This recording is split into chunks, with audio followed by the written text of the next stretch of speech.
तो स्वागत है आपका उद्गम सीरीज में, जिसमें हम मास्टर कर रहे हैं बेसिक मैथमेटिक्स को।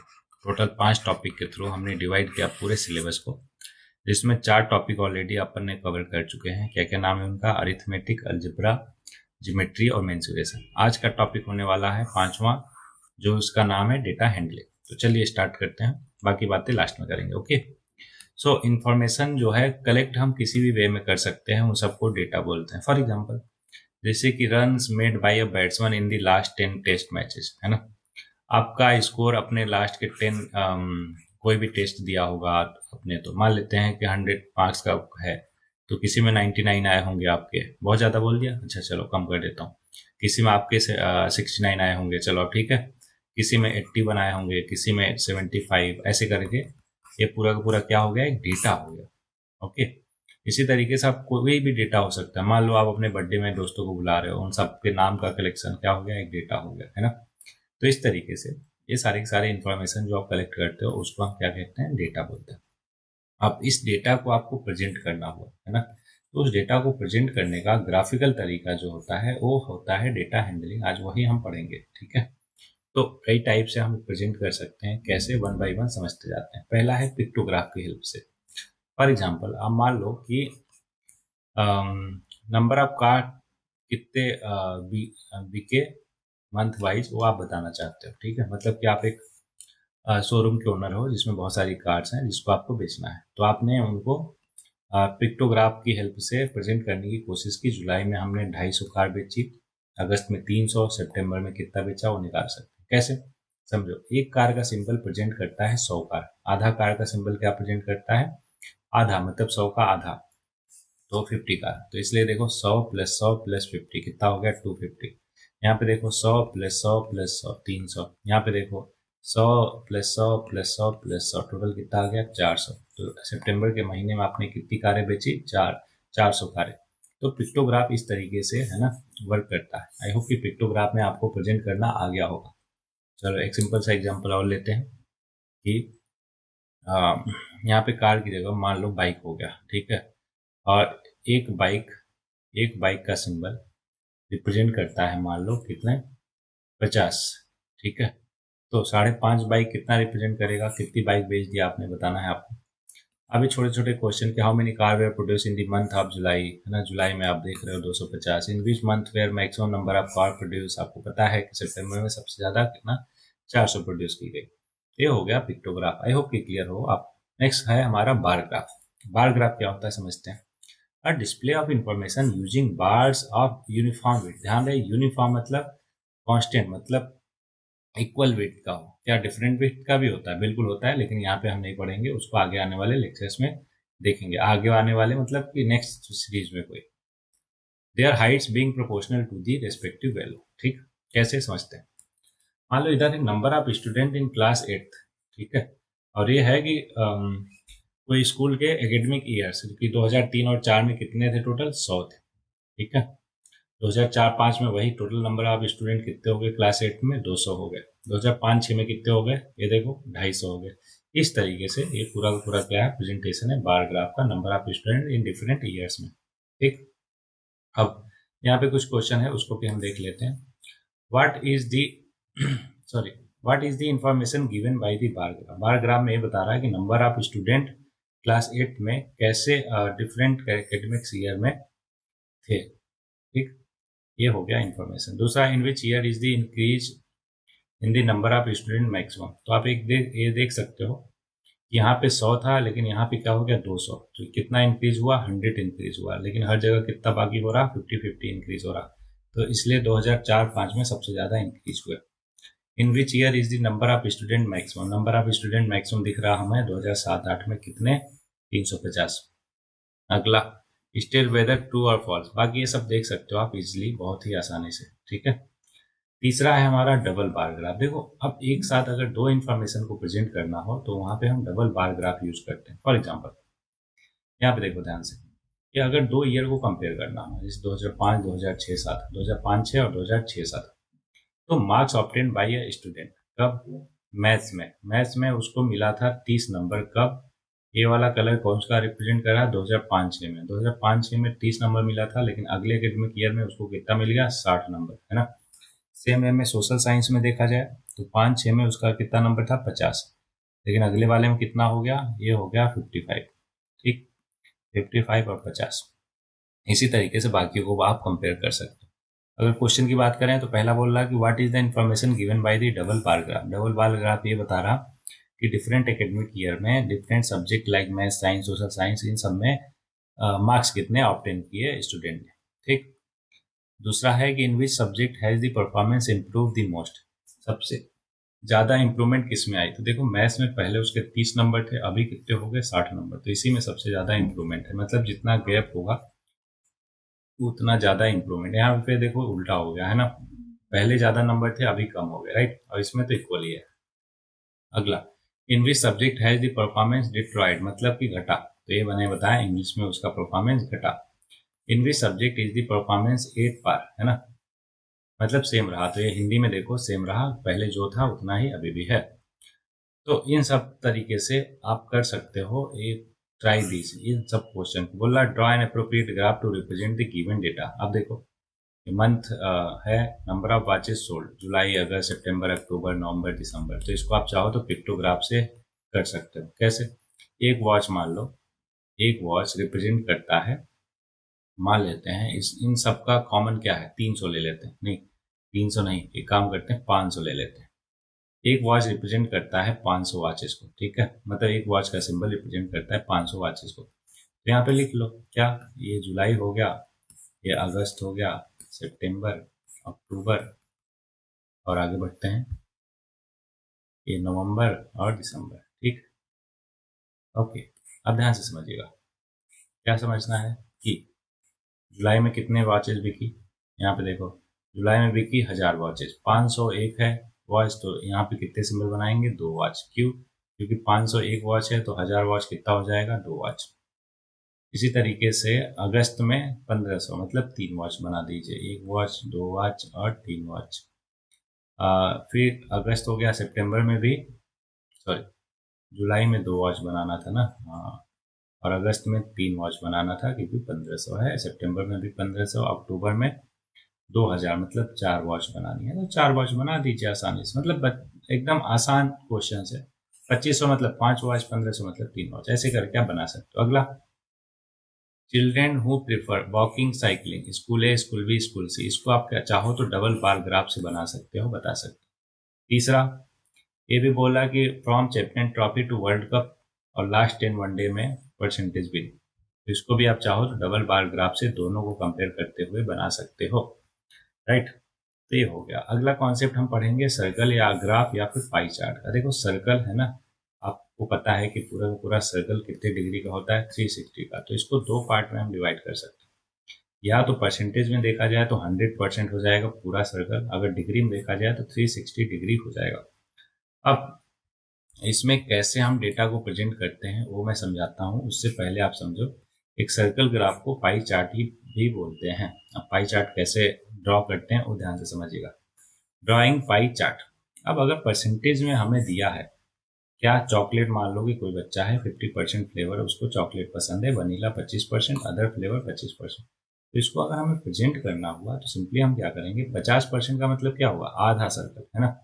25% का मतलब एक चौथाई सर्कल। तो ये 25% हो गया, ये 25% हो गया, और ये 50% हो गया। तो इस तरीके से हमने प्रेजेंट कर दिया इसको, इस पर्टिकुलर डेटा को। अच्छा, उसको करने का दूसरा तरीका है कि अगर परसेंटेज में है तो ये आपने देख लिया, अगर फ्रैक्शन में हमें करना हो, मालूम है आपको अरिथमेटिक में सिखाया है कि अगर परसेंटेज को फ्रैक्शन में करना है तो 100 से डिवाइड कर दो, तो आपने कर दिया, ऐसा आ गया। अब अगर आपको देखना है कि डिग्री में कितना होगा, तो मैंने आपको बताया कि टोटल कितना होता है डिग्री में, 360 पूरा सर्कल होता है। तो हाफ पार्ट 360 का क्या हो जाएगा, 180, 90, 90, ऐसे आप चाहो तो एंगल निकाल सकते हो। अब एंगल में मैंने बताया कि पूरा का पूरा एंगल क्या होता है, 180 होता है। कैसे पता, लाइन से एंगल में मैंने सिखाया था आपको ज्योमेट्री वाले टॉपिक में, राइट। अब अगर उसका आधा कर दिया जाए तो क्या हो जाएगा, 90। तो इसलिए पूरा जो सर्कल था हमारा उसको आधा कर दिया तो 180 ऊपर हो गया, है ना, 180 डिग्री, और उसको 1/4 कर दिया तो 90 डिग्री, 90 डिग्री। चाहो तो आप परसेंटेज में कर सकते हो, चाहो तो डिग्री में कर सकते हो, जैसा भी डेटा दिया रहेगा उसके हिसाब से हम पाई चार्ट बना देंगे। चलो अगले क्वेश्चन पे आ जाते हैं। उसको देखते हैं। जैसे एग्जाम्पल बोल रहा कि joining pie chart gives the expenditure on various items in saving of a family during a month. जैसे फूड पे 25% खर्चा कर रहा, एजुकेशन फॉर चिल्ड्रेन पे 15%, house rent 10%, transport 5%, others 20%, saving हो रहा उसका 15%, क्लोथ पे 10%। पहला बोला on which item the expenditure was maximum. देखो मैक्सिमम किस पे है, फूड पे, कितना 25%। अगला एक्सपेंडिचर ऑन, ये तो हो गया, नहीं, expenditure on which item is equal to the total saving of the family. देखो ये 15% है और कहीं 15% दिख रहा, बिल्कुल। तो एजुकेशन फॉर स्टूडेंट पे और सेविंग दोनों उसका इक्वल है, दूसरा भी हो गया। तीसरा, if the monthly saving of the family is 3,000, what is the monthly expenditure on cloth. देखो मंथली सेविंग 3,000 है, मतलब 15% ऑफ, मान लो टोटल अमाउंट उसका सैलरी है एक्स, तो 15% ऑफ एक्स कितना है, 3,000। क्या यहाँ से एक्स निकाल सकते हो, कहोगे बिल्कुल सर, इसको आप लिख दो 15/100 इंटू एक्स इक्वल टू 3,000। ये कैसे आया, आपको कर रखा है हमने अरिथमेटिक में। 15×2 ये हो गया 200, 200 इंटू 100 करेंगे तो ये आ जाएगा 20,000। तो उसका मंथली सैलरी कितना है, 20,000। अब हमसे बोल रहा है कि मंथली एक्सपेंडिचर ऑन क्लोथ्स, तो क्लोथ्स पे देखो कितना वो एक्सपेंड कर रहा, 10%।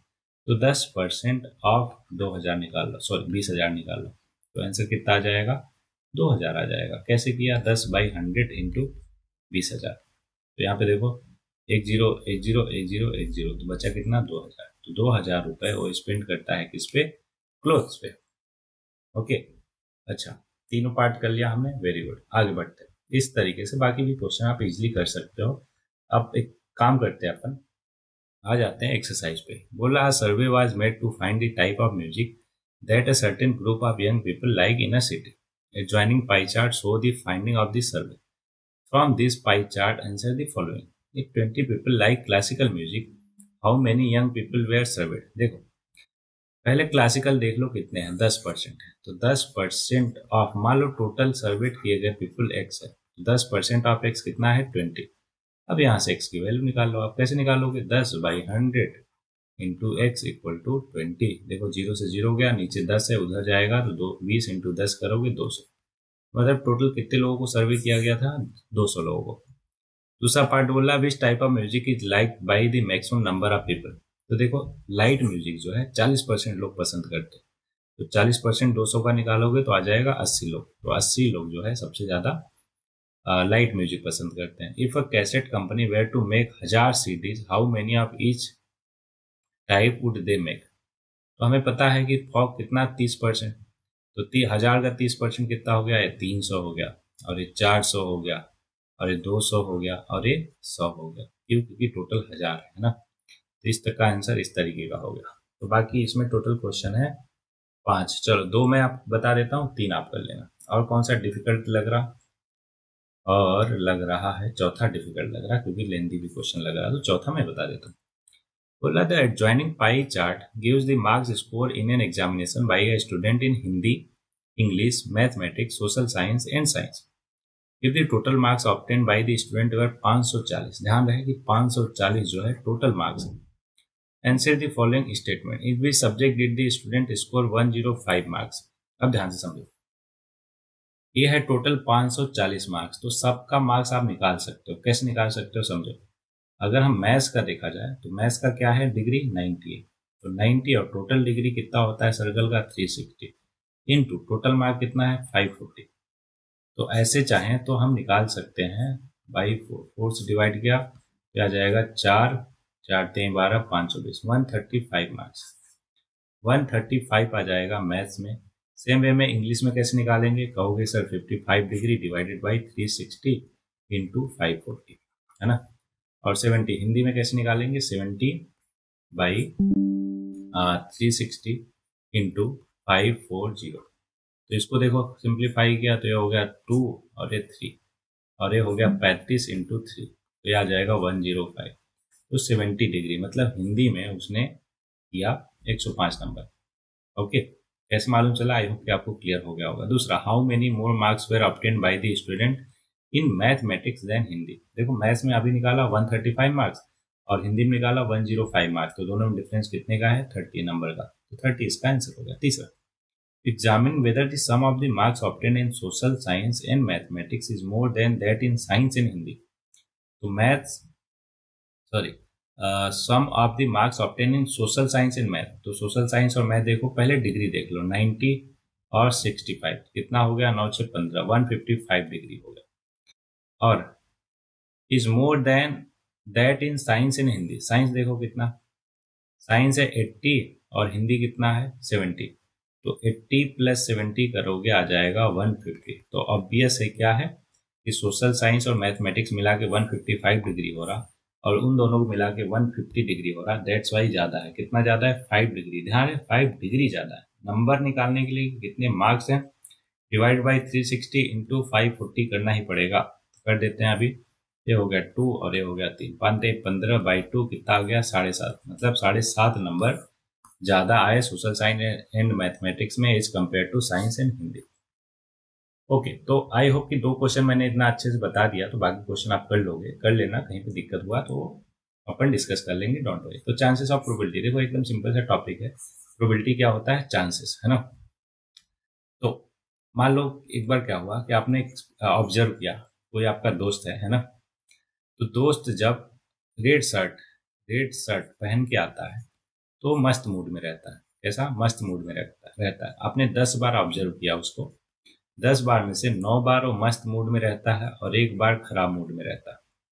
तो अगली बार वो शर्ट पहन के आएगा तो क्या प्रोबेबिलिटी है कि वो मस्त मूड में रहेगा। तो आप बोलोगे कि सर देखो फेवरेट है, 9 बार वो रहता है और टोटल कितने में से, 10 में से, तो 9/10 मतलब 90% चांस है उसका फेवरेट मूड में होने का, मस्त मूड में होने का।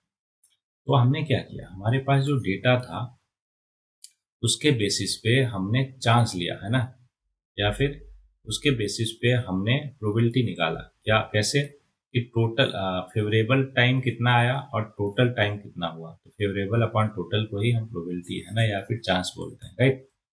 चलो, आई होप क्लियर हुआ होगा आपको। अब ये सब होता है क्या है समझते हैं। गेटिंग अ रिजल्ट, रिजल्ट क्या होता है, रैंडम एक्सपीरियंस एक्सपेरिमेंट। जैसे आपने कोई कॉइन लिया, कॉइन को टॉस किया, तो एक एक्सपेरिमेंट कर रहे हैं आप, रैंडम एक्सपेरिमेंट हो गया। अब कॉइन पे जो आएगा या तो हेड आएगा या तो टेल आएगा, इसी को आउटकम्स बोलते हैं। क्या बोलते हैं, आउटकम्स। अब मैंने कहा हेड आने की क्या प्रोबेबिलिटी है, तो क्या आपने कहा फेवरेबल क्या हुआ आपका, हेड। तो फेवरेबल हेड मतलब एक ही चांस है, और टोटल कितने हुए, या तो हेड आ सकता है या तो टेल, 2 है, तो इसलिए 1/2 प्रोबेबिलिटी हो जाएगा हेड आने का, राइट। ठीक है, आई होप कि ये सारा कुछ आपको समझ आ गया होगा। इक्वली लाइकली आउटकम वो होते हैं जिसमें दोनों का सेम चीज आने का इक्वल चांस हो। फॉर एग्जाम्पल, कॉइन को टॉस किया आपने, तो उस पर या तो हेड आएगा या तो टेल आएगा, दोनों की प्रोबेबिलिटी कितनी है, 50-50%, मतलब कि इक्वली लाइकली आउटकम। अच्छा, टेली मार्क आपने सीखा होगा, नहीं सीखा है तो चलो समझ लेते हैं। देखो, अगर 50 को रिप्रेजेंट करना हो तो एक लाइन का मतलब 1 2 3 4, उसके बाद अगर ऐसे कट करते हैं मतलब 5 को रिप्रेजेंट कर रहा है, तो ये देखो 5 5 5 5 5 और 2, तो कितने हो गए नंबर ऑफ हेड्स, 27 हो गया, और ये टोटल नंबर ऑफ टॉसेस थे। तो नंबर ऑफ टेल कितने हो गए, 23। अब मैंने कहा कि 50 बार हमने टॉस किया, उसमें नंबर ऑफ हेड आने की क्या प्रोबेबिलिटी, तो आप कहोगे 27 बार हेड आ रहा और टोटल 50 है, तो 27/50 हो जाएगा आंसर, राइट। तो ये हो गया हमारा क्या, probability. Linking chances to probability मैंने समझा ही दिया आपको कैसे होता है। आउटकम एज इवेंट्स, तो each outcome of an experiment और collection of outcome make an event. ठीक है, जैसे हमने सिक्का उछाला तो हेड आएगा या टेल, इसको क्या बोलेंगे, कंबाइन करके इवेंट बोलेंगे, या फिर सैंपल स्पेस भी होता है। ठीक, चलो क्वेश्चन करेंगे और बेहतर समझ आएगा, डोंट वरी अबाउट दैट। पहला क्वेश्चन है, यहाँ पे सामने दिख रहा होगा आपको, list the outcomes you can see in this experiment spinning a wheel. देखो, इस व्हील को स्पिन करेंगे तो एरो कहाँ पे रुक सकता है, या तो ए पे रुकेगा या तो बी पे या सी पे या डी पे, है ना। अच्छा, ए पे, इस पे रुके या इस पे रुके, लेकिन आउटकम तो सेम ही है, ए ही है, राइट। इसलिए सैंपल स्पेस बन जाएगा ए बी सी और डी, है ना। ओके, अगला, टॉसिंग 2 पॉइंट टुगेदर। देखो, 2 पॉइंट को टॉस करोगे साथ में तो दोनों पे हेड आ सकता है, या पहले पे हेड टेल, या फिर पहले पे टेल हेड, या फिर दोनों पे टेल। ये हो गया आउटकम। अगला क्वेश्चन बोल रहा है, when a die is thrown list the outcome of an event of getting a prime number. अब बताओ, एक डाइस पे 1 से लेकर 6 तक होता है, राइट। तो इसमें प्राइम नंबर कितने होते हैं, 3 होते हैं, 2 और 3 5। तो फेवरेबल हो गया 3, टोटल है 6, तो प्रोबेबिलिटी कितना हो जाएगा प्राइम नंबर का, 3/6, 1/2। Not a prime number. तो नॉट अ प्राइम नंबर बचे कितने, 1 2 4, सॉरी 1 4 6 3 और डिवाइडेड बाई टोटल, तो ये हो गया 1/2। अच्छा, आने का और ना आने का दोनों प्लस करने पे हमेशा 1 आता है, मतलब प्राइम नंबर आने का प्रोबेबिलिटी 1/2 है, तो ना आने का क्या होगा, 1 माइनस 1/2, तो वो भी आ जाएगा 1/2, जैसा कि हमने देखा। इसी तरीके से बाकी आप कर सकते हो। तीसरा क्वेश्चन देखते हैं, बोला find the probability of a pointer stopping on D in question 1। अब ध्यान से समझो, इसमें टोटल आउटकम कितने हैं, 3 और 2 5, टोटल 5 है, और डी कितने हैं, एक ही है, तो 1/5 हो जाएगा डी पे रुकने का। अगला, probability of getting an ace from a well shuffled deck of 52 playing card. अगर प्लेइंग कार्ड को बारे में आपको मालूम हो कि टोटल कितने कार्ड्स होते हैं, 52, और उसमें से एज कितने होते हैं, 4, तो 4/52 इसका आंसर हो जाएगा। अगला, probability of getting a red Apple. देखो यहाँ पे इतने सारे एप्पल हैं, ग्रीन एप्पल और रेड एप्पल, तो पहले देख लो टोटल कितने हैं, तो आप कहोगे सर 3 3 6 और एक साथ, टोटल 7 है, तो टोटल नीचे आएगा। और रेड कितने हैं, 2 3 और एक 4, तो इसलिए ऊपर 4 आएगा, नीचे 7 आएगा। ओके, सो आई होप कि ये सारे के सारे आसान क्वेश्चन है, आप कर लोगे आसानी से। ठीक है, कहीं पे कोई डाउट आता है तो बिल्कुल पूछना है। पांचवा मैं बता देता हूँ, हो सकता है आपको डिफिकल्ट लगे। बोला, if you have a spinning wheel with 3 green sector, 1 blue sector and 1 red sector, total कितने हो गए, 3 + 1 + 1, टोटल 5 हो गए, right. What is the probability of getting a green sector. Green sector निकालने के लिए टोटल नीचे आएगा, और ग्रीन वाले कितने हैं, 3 है, इसलिए 3 ऊपर आएगा, तो 3/5 इसका प्रोबेबिलिटी हो गया, राइट। आगे बोला कि what is the probability of getting a non blue. Non blue का मतलब ब्लू नहीं हो, बाकी कुछ भी हो, तो ब्लू केवल एक ही है, नॉन ब्लू कितने हो गए, 4, तो इसलिए 4/5 आंसर हो जाएगा। अगला बोला, find the probability of the event given in question 2। Question 2 आ जाते हैं। क्वेश्चन 2 क्या है, अच्छा हाँ, वो तो बता ही दिया था मैंने, है ना। सो एवरीबॉडी, इसलिए इस तरीके से मैंने पहला, दूसरा, तीसरा, पांचवा, छठा सब बता दिया, केवल चौथा नहीं बताया, चलो उसको भी बता ही देते हैं। ठीक है, अब एक क्वेश्चन क्या ही छोड़े आपके लिए, बाकी आप किसी और बुक से, है ना, या गूगल से सर्च करके क्वेश्चन प्रैक्टिस कर लेना इस पे। बोला, 1 से 10 तक are written on the 10 separate slip, है ना, kept in a box and mix. 1 से 10 तक डिफरेंट स्लिप पे लिखा, उन सबको मिक्स कर दिया किसी डब्बे में डाल के। One slip is chosen from the box without looking into it. What is the probability of getting a number 6? अब सोचो, 6 कितनी बार है, एक ही बार है, और टोटल नंबर कितने हैं, 10, इसलिए 1/10 हो जाएगा पहले का आंसर। दूसरा, getting a number less than 6, तो लेस देन 6 कौन होगा, 1 2 3 4 5, 5 नंबर होंगे, राइट, तो इसलिए आंसर होगा 5/10। अगला, getting a number greater than 6, greater than 6 कौन कौन से होंगे, 7 8 9 10, मतलब 4 नंबर होंगे, तो 4/10 हो जाएगा इसका आंसर। अगला, गेटिंग अ 1 डिजिट नंबर, तो 1 से लेकर 9 तक, है ना, क्या है, 1 डिजिट नंबर है, तो टोटल 9 नंबर, और मतलब फेवरेबल 1 डिजिट का टोटल 9 है, और ओवरऑल देखा जाए तो 10 स्लिप हैं, 10 नंबर, तो 9/10 हो गया इसका आंसर। आई होप कि इस तरीके से प्रोबेबिलिटी का कॉन्सेप्ट बहुत ही आसानी से आपको क्लियर हो गया होगा। क्यों, क्योंकि बहुत ही सिंपल टॉपिक है, आसान टॉपिक, राइट। चलो, तो अभी आप देख सकते हो क्या क्या हमने पढ़ा इस पूरे चैप्टर में।